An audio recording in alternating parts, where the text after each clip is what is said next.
Votre attention s'il vous plaît. Cet élément est en lingala. Contactez-nous pour savoir s'il est aussi disponible en la langue de votre préférence. Veuillez aussi noter qu'il est en audio uniquement, dépourvu de ce fait d'image originaire. Christ Equality Foundation. Œuvre évangélique internationale. Ensemble avec le docteur Jean-Pierre Moubenga, ministre de l'Évangile éternel, Vous propose de suivre cette présente rubrique pour votre édification spirituelle. Tous les enseignements du docteur Jean-Pierre Moubenga sont disponibles sur christequality.com/jpmoubenga.html. Bonne édification au nom de notre commun Seigneur et Dieu Jésus-Christ. Amen. Tanga moke, Matthieu 12,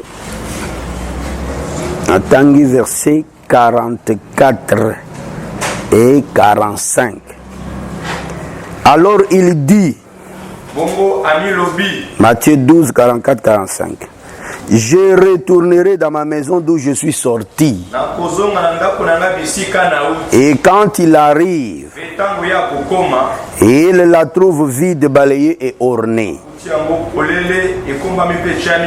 Il s'en va et il prend avec lui cet autre esprit plus méchant que lui.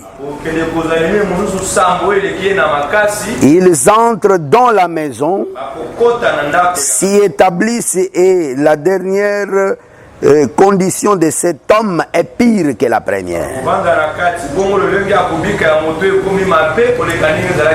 Il en sera de même pour cette génération méchante. Daniel chapitre 2.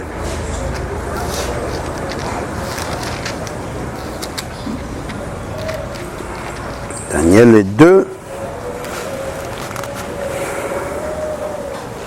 Verset 41, vous sautez verset 43. Et comme tu as vu les pieds et les orteils en partie d'argile, de potier et en partie de fer,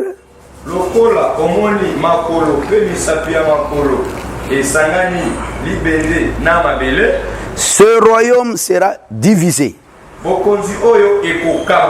Mais il y aura en lui quelque chose de la force du fer. Parce que tu as vu le fer mêlé avec l'argile.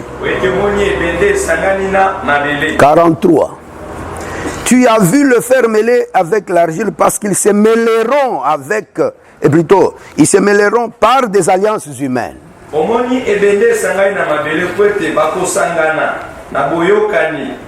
Mais ils ne seront point unis l'un à l'autre, de même que le fer ne s'allie point avec l'argile.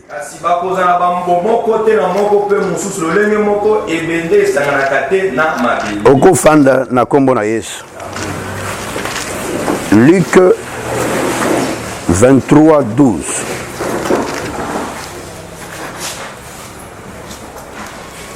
Ce jour même, Pilate et Hérode devinrent amis d'ennemis qu'ils étaient auparavant. Amen. Nakati na texte tozo pambula d'abord nzambe parce que aza elongo na biso. Na texte na biso de base ezali Matthieu chapitre 12. Tozo tambola moke moke. Mais la ligne ko préciser place tozali. Soki otangi verset toza na phrase elobi akokende aluki bademo mosusu plus méchant que lui. Nde place tozali. Est-ce que bozola nangai? Démon azalaki abimi ayekotala a trouvé que eza vide. Mais eza vide pambate. Eza d'abord orné, eza pe balayé, bongo, a trouvé que eza vide. Ne azongi akotite, atiki angoka vide, bongo, akei, abandi koluka baninga na ye. place na fongoli parenthèse na umela nano yango wa ndenge nini akoluka baninga na ye koluka baninga na ye nde eloko tozotanga na Daniel était bato bakosemele par des alliances humaines kosangana wana koluka kosangisa milimo mosusu ezotalisa maboye libanda par les alliances humaines. Est-ce que ba mama baola na bakamtoloba alliance humaine nde eloko nazo profiter kolendisa yo ko fongolo miso po yeba alliance humaine eza wapi po kotote parce que Satan aza mwana mokete c'est un guerrier d'antan azana ba stratégie à kosakana te akoye kwa mbrouiller pe yo pe amemi yo. C'est pourquoi la parole vient comme une lumière et une grande lumière o ezali koya po ete epesa yo emoneli ya malamu po otikala distinguer des autres ngoloba sanctifié. Si vous bateau sera sanctifié ça soko kena mangengenge kolo. Écoutez-moi frères et sœurs, soko za na parole te atoke te sala 40 nuits 40 jours au kufide oza sanctifié te. Quand on dit que tout est sanctifié par la parole et par la prière, est-ce que tout est sanctifié par la parole, la prière? Babandi par la parole. Parce que la prière elle-même c'est la parole. Et d'abord, premier mouvement, il faut ozuango et panzambe. C'est ce qu'on appelle la prière. Zambé a compris la prière, ndenge batu va comprendre la prière. C'est comme ça que il faut yeba. Oyeba, soko yebite, okokufa. Et loko epesa kampi. Moi je crois. Ndenge kaka mo kambiazo lobawana. Soki na tato la vérité. Vérité wana soki eza vérité faut ça le fait moko katina. Et fait wana eza kaka ko pese boyebite. Il faut résoudre aussi ma problème là. Parce que mission na ye yango. C'est comme ça que atangongeza moke maloba moke okoyoka yo yokango lokola moyekoli et couper ça yo solution là bas problème là.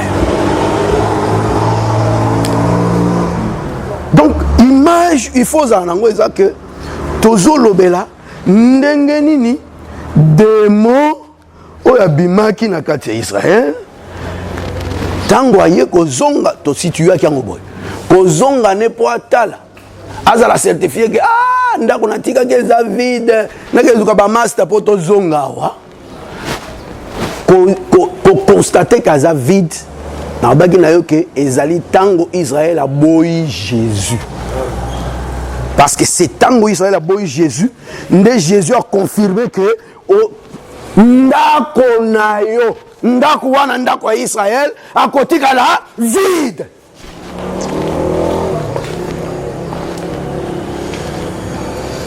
Si tango ndako etika le vide nzoka tango zotika la vide eza refus à Jésus nzoka refus à Jésus eza brèche mobimbo efongwamani ya ba nation. C'est pourquoi mouvement tala alliance ya bato soki na memi yango na Daniel 9 verset 27, c'est-à-dire na marche ya Israël yemoko na Nzambe sans que yo koto au constituant una dernière semaine ya Israël. C'est là où écriture on est que à kosala une solide alliance avec plusieurs. Mais le la brèche fongwami alliance wana oyo ekoza solide wana déjà nata ya brèche ezo salema mais ça solide était Pourquoi? Parce que Daniel est en train de travailler. C'est-à-dire ministère azosala no mosala na kati ya brèche. Josué azali, Daniel azali, topé tokobenge susu David. Azo empêché qu'alliance wana ezala solidifiée. Mais déjà ezo salema nandenge moko mystérieuse. Pourquoi? Parce que moyen akangisa bato polele boye ezate. C'est pourquoi il faut zoboyebi pour comprendre ce qui se passe maintenant. Nakatia mokili. Et nous confirmons que boyokanyo ya bato finalité na bango et apoba kota lola te. Eza poba bundisa Jésus. Eza poba kende na guerre ya Armageddon. C'est pourquoi tobenda qui déjà la même chose na moyen il y a Apocalypse chapitre 16 verset 12 13 et pas wapi batali sibiso 3 axes. Il y a mouvement, il y a rassemblement. Il faut y bango. Na hotel so axe wana ba 3 axes wana sikoyo tanga suso.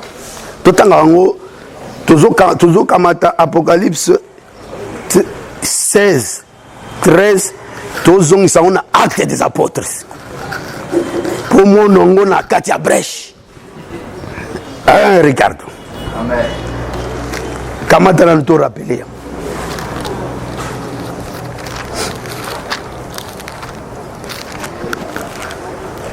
Apocalypse 16 13 balobiboy. J'ai vu sortir de la gueule du dragon. Simba moto liboso nani? Dragon.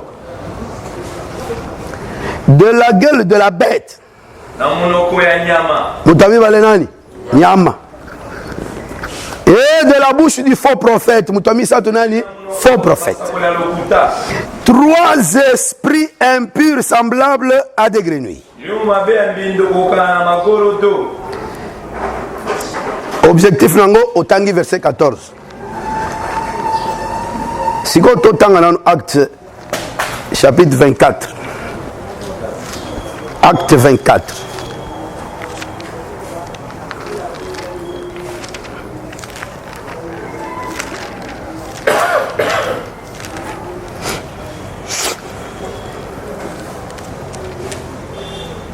Verset 1er. Landamala. 5 jours après,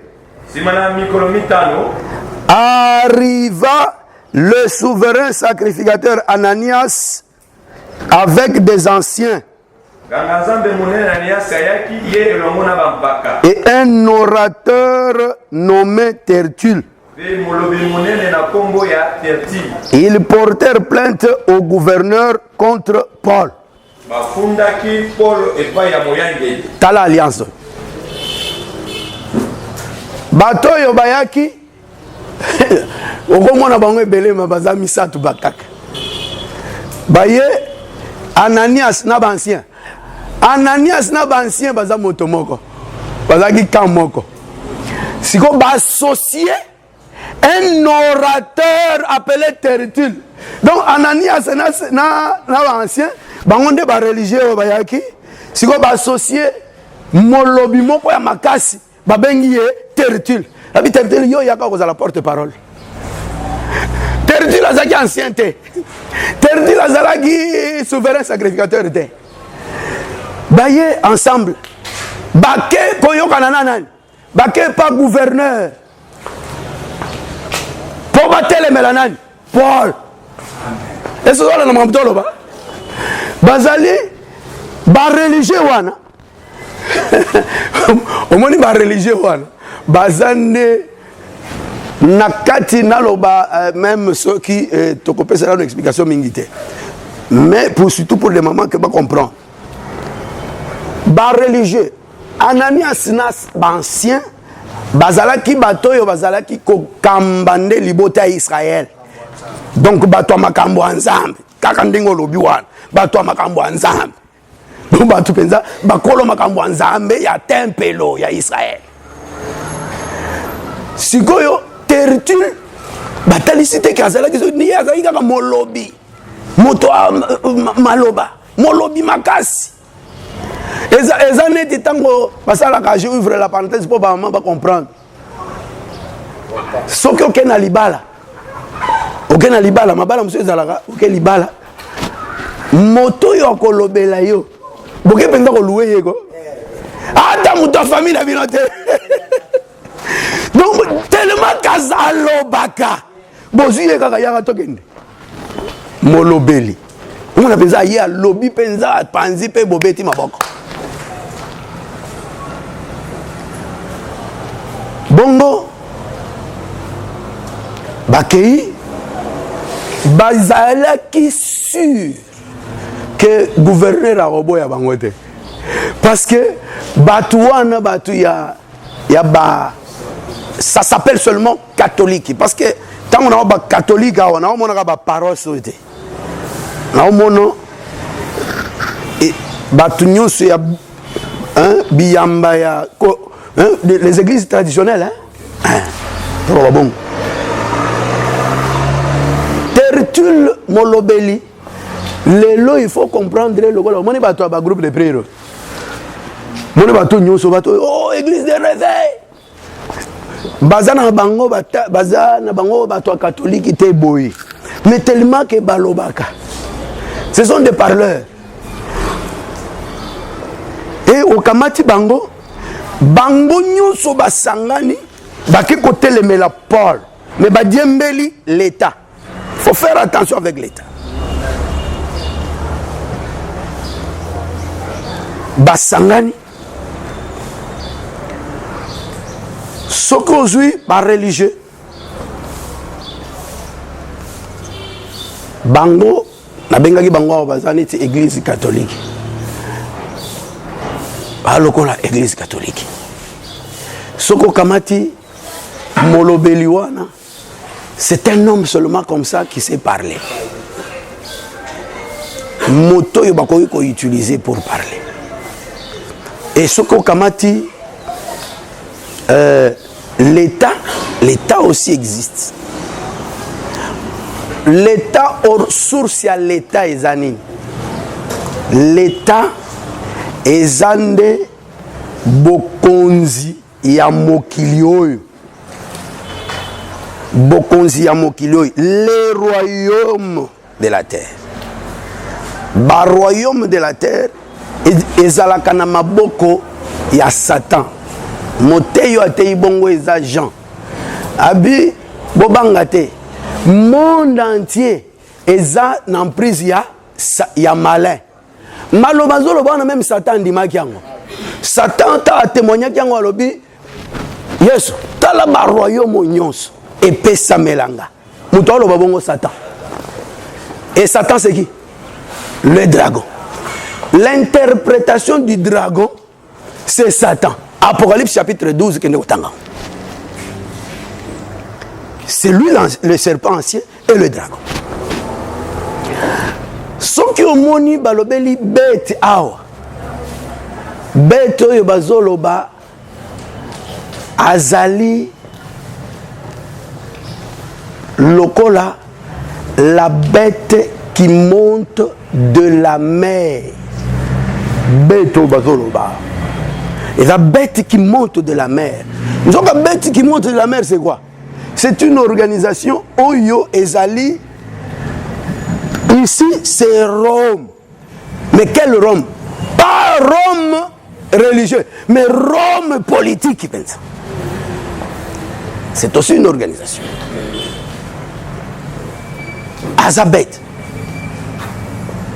Et le faux prophète, le faux prophète c'est Jézabel. Jézabel est la prophétesse.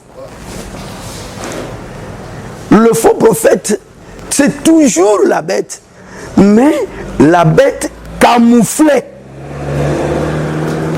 Aspect naïe religieux. biloko wana nde ezopesa axe misato ya yo comprendre ndenge nini unité wana ezosalema. Ce n'est pas l'unité, ce sont les alliances humaines.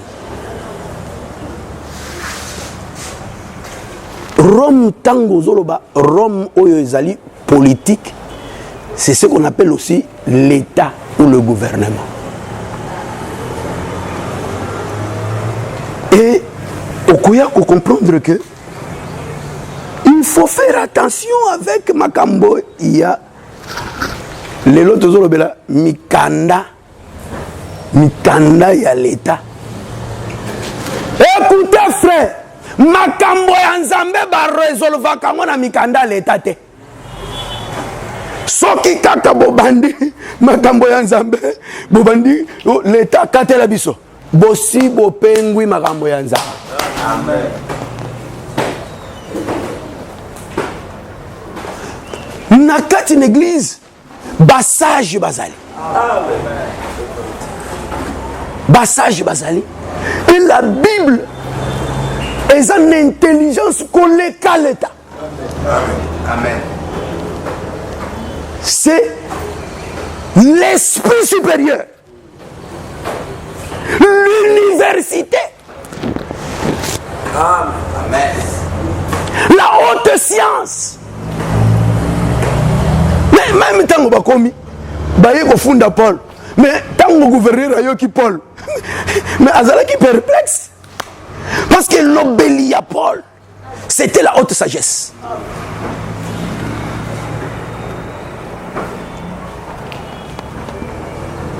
Il y a pas que biso tozo respecter l'État,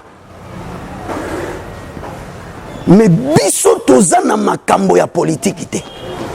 L'église ne peut pas être en alliance avec la politique. Et un homme de Dieu ne peut pas faire la politique.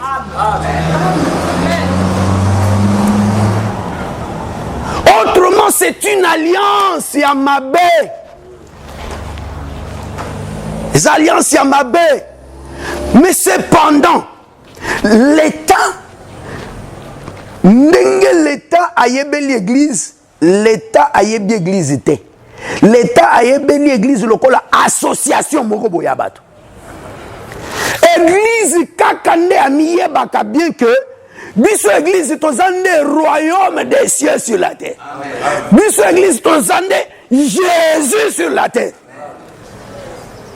Mais l'État ne connaît pas que l'église c'est Jésus sur la terre. Non. L'État sait que ma frère Royo, Bayokani, l'association na bango, Basangani. C'est comme ça que l'État comprend l'église. C'est pourquoi l'État au koto ça y est, ndenge nzambe alobiete autorité nyoso wuti e banza. Mais yo koto katina makambo na bango te.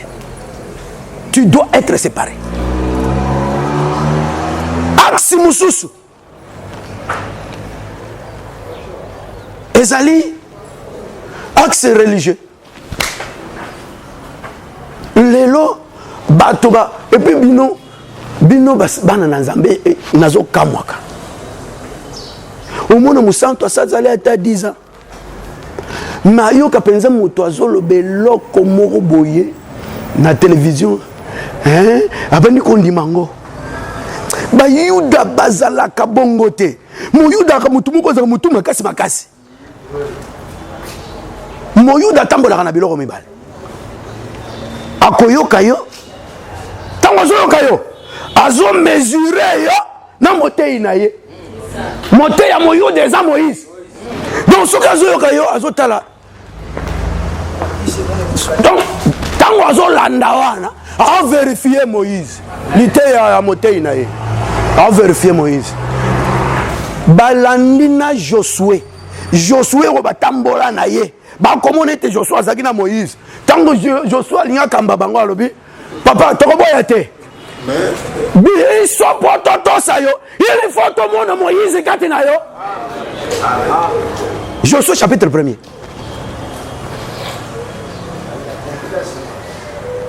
Et le premier balé mo datambola nango. ezalaka la généalogie. Généalogie eza discussion bayuda. Outi wapi tata no nani? Ozwaki baboro yo ndenge nini? C'est ainsi que Paul pouvait avoir tant nyonso ya kobeta lisolo. Abandi alobi na yokaka sango epa Gamaliel na fandaka na makolo na ye na kanisa kete oyo nde suka ya boyebi me mokolo mosusu na mati likolo mpunda na kotambola na kende ko persécuter bato oyo tozalaki kokanisa ete bazala bato ya doctrine ya mabe na koma na nzela Pole ya solo eye Pole wana soke eye ekolaki soke ozande aveugle mokolo wana Paul a comprenait que nakanisa kana mona kanzoka nazaka aveugle ekaye ezalaki na miso akomono te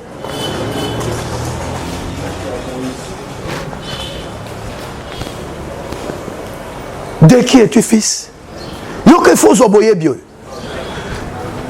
église ezalaka nzete pe nzete bemoko nzete wana babengi yango chandelier parce qu'il faut yeba que chandelier ezalaka nzete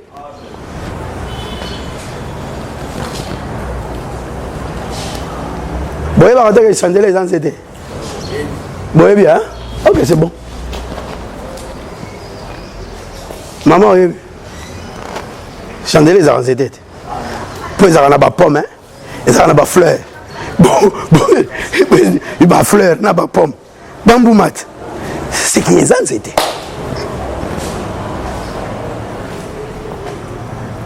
mais oko remarquer que chandelier wana lokola eza nzete banda église ebanda na Jérusalem ndenge ezotambola wana nzambe alona nzete mosusu te ezaka nzete wana ezokolaka nzambe pe aya azaka un grand agriculteur yende moto abanda pe makambo ya ko greffer greffage nkolo agrefaka Paul ndate biso bongote abibiso etozalaki Olivier Sauvage akamati biso akati banzete bambita pe mususu ya Israël akamati biso na zamba ye kosa nini ko greffer biso greffage eza kati ya généalogie. C'est comme ça que Paul a bêti le solo. Il n'y a que deux méthodes ya kokoto kati na nzete wana. Ya liboso ezali Pierre, pour Pierre monter à liboso penza za Pierre wana tembete. Tembezate okowela ona motote. Mote yo ate ya liboso na évangile éternel oyo na ndenge ya mikolo oyo. Nataya kalate nande ya mikolo eza Pierre tango fongoli monoko atei bato yi ateyaki bango pe batei bango pe omoni ndenge nzete sokola bango pe batei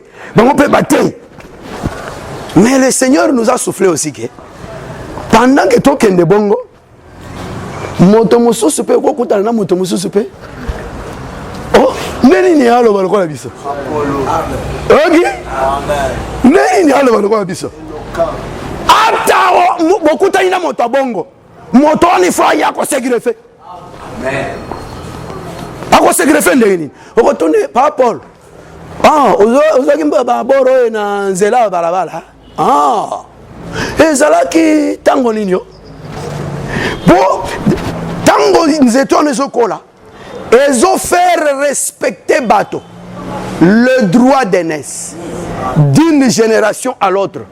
Ils appellent sacré au Kobomangote. Si vous voyez, vous retournez, papa, ça c'est l'histoire. Hein? L'histoire de moto, ils ont une implication dans la doctrine. Il y a une doctrine, mais ils ont une implication doctrinale. Sauf qui boyebi ke ngana za première génération, deuxième, troisième. Tango nazo zaki na mvula boye, batali ba calculer mvula wana za génération boye. Ba kozoye penza ba greffer ya. Nzete tikalibe moko. Mokolo bazo sala chandelier. L'écriture dit que ezalaki d'une même pièce. Eza or pur battu babetango. Pe ezalaki pièce moko. C'est ça l'unité. Hein? C'est ce qu'on appelle l'unité. Il y a deux types d'unité ici. Quand balobi nyon se ezalaki or pur, c'est l'unité de l'esprit. C'est la nature divine. La nature, l'unité de l'esprit, c'est la nature divine. L'unité de l'esprit, bah kangisa kangote. Mais bah s'efforce à ya conserver ya. Bah combattre la mopo. Et précédent boye binabiso. Et ça n'est pas na bano yozo bota papa. Bana wana ba yeba ki basenga ka yo ke papa bota biso. Bango moko ba komika ka makila na yo bazo tango bazo ya ko se rendre compte que papa na biso yeyo. Basi baza déjà bandeko. Ba combattre la nde bondeko wana. Aspect mosusu ya unité, ezali unité de la foi. Unité de la foi est tongamaka. Aspect wana est tongamaka. C'est ce qui vient après que eloko wana ezala battu pour la pièce B moko.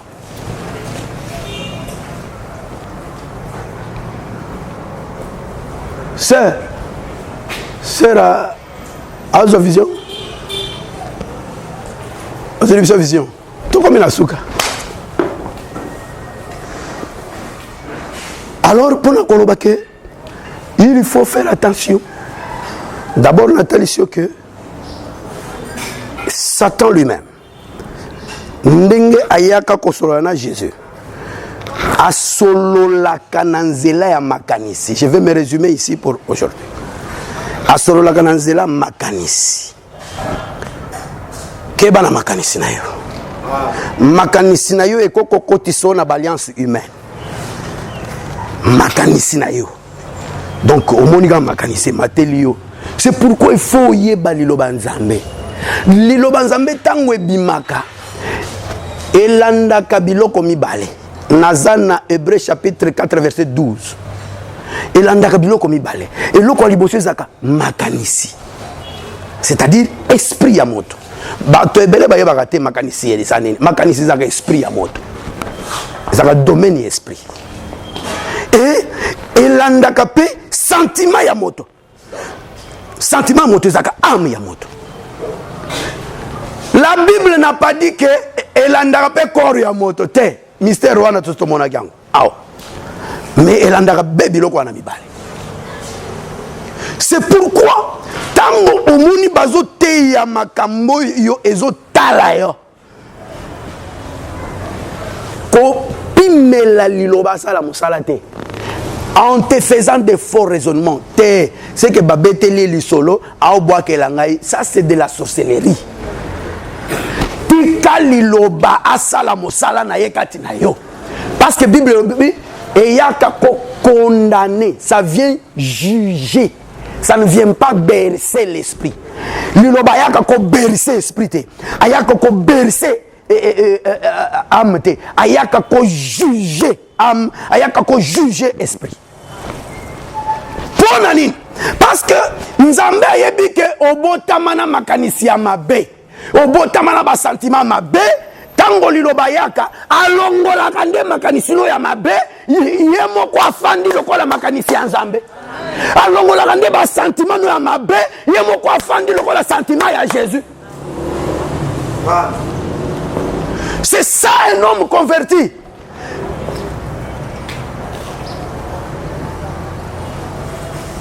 C'est pourquoi il faut que domaine il y a séduction makasi zabe makanisi.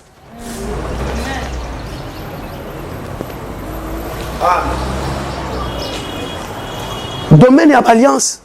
Eza makambo ebele. Eza na alliance mususu esalema kutu yo oyebite. Esalema ndena mobeko eza na Ézéchiel chapitre 18 verset 1. Mobeko wana satana te mutu achango. Mutu achango eza pela Nzambe. Parce que c'est un proverbe qui se disait en Israël. Proverbe nini? Batata balie mbuma yangai bongo mino ya bana ekomi agase. Nengi koloba mabe ya batata kolanda bana. C'est un absolu. Nous emmènons muto salang. Mais la même promesse dit que il y aura un temps oyo lisese wana ekolobama lisusu te na Israël mais libanda ekolobama. Mais na Israël eza na ngonga oyo liloba wana ekolobama lisusu te. Ngonga nini? À la 4e génération.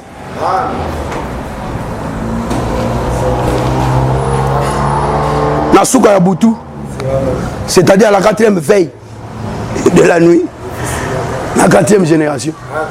Masumu ya batata ezalaka jugé et ezalaka puni jusqu'à la 3e et à la 4e génération. Ce qu'on soit commis dans la 4e génération, c'est fini. Amen. Et qu'on l'annonce, ils sont sous terre.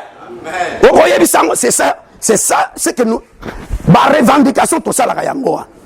Parce que réclamation est là. Tout le monde yango, Israël a sabimi, a délivré. Quelques temps après, à moni moto yo bango barobaki balongi wana, abani kolanda bango. Pharaon abanola. Et pour azo yandere nini? Naba char, 600 chars, frère. Imagine-toi, Yona Makolo, ata ozoki mambango ndenge nini. Oyo azana char, oyo vi cheval basala ye, poaki mambango. La réclamation, au kosala no fier ndenge olingi, on va te bloquer quelqu'un. Il faut à la nation à l'ipata. Amen. Et la nuée sera ta protection. Parce que tango ba koyambang ni wa kozonga si. Amen. Ako comme un mirail pour la sécurité. Et puis ce qui a ça comme bongo, à quoi aveugle bango ba komono sute. Parce que et côté la bango ko sala milili, ba komono te. Milili tout. Mais côté na yo ko sala pole wana ezali nzela mobimbe fongami mer rouge côté que l'on se la okenda. C'est pour te dire frère, zala na sali pata yango mate to kopesa yo liteya et na loko leki liteya te siko il faut sambela ke liteya zala liteya. C'est-à-dire, sambela pona batei. Moteya teya kainde yolite. Moteya teya sans stress katinai. Sans komitungi seke. Bana ngona zote bango bazo finganga. Et ça m'a baissé toute une malédiction. Nous te payé à côté yakate nzala kaka. Banzala trop zote yakaka. Ko pikle na yo. Pour les gens qui versé mususu ego lendisa yo mais azo mona passe en tant que moto. C'est pourquoi Dieu a privé yote au kendo sala musala. Ye kende ko sala musala sala tout sala musala. Zombango ya kotika na église. Amen. Pour monter ya zala bien. Tant monter ya za bien a reçoit tant ya ko sambela. Pona yo pona liloba. Liloba va sambela rapé pona. Amen.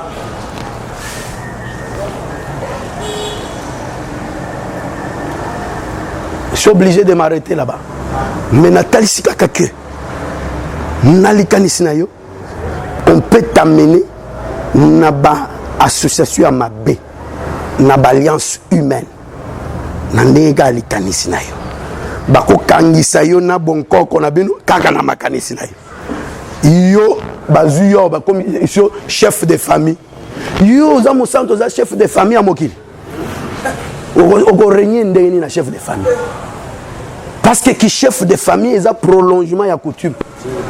Et la coutume, elle a démoniaque. Il y a un verset,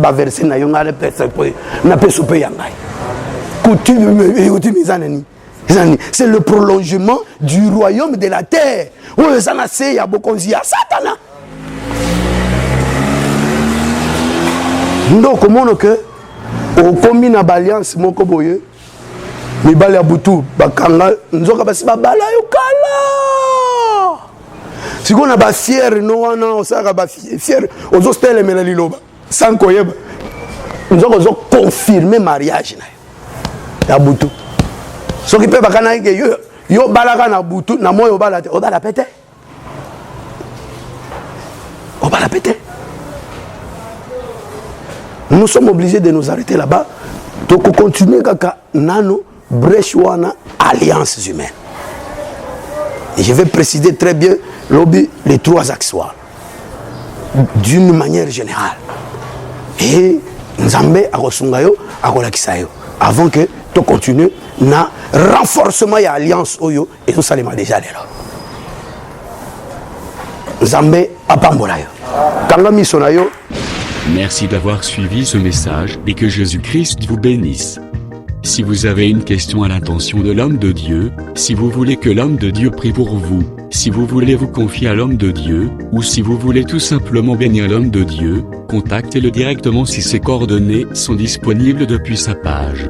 Sinon, contactez-nous et nous lui transmettrons vos préoccupations. N'oubliez pas de faire un tour à notre page évangélisation pour voir en quoi vous pouvez vous rendre utile à Christ par cette œuvre. Que Dieu vous bénisse tous. Amen. ChristQuality.com. Les cieux en un clic de la souris. Évangile-éternel.com. Le site de l'évangile éternel. ChristQuality Fondation, équilibrer la manne ramassée dans le désert de sorte que chacun ait un eumère.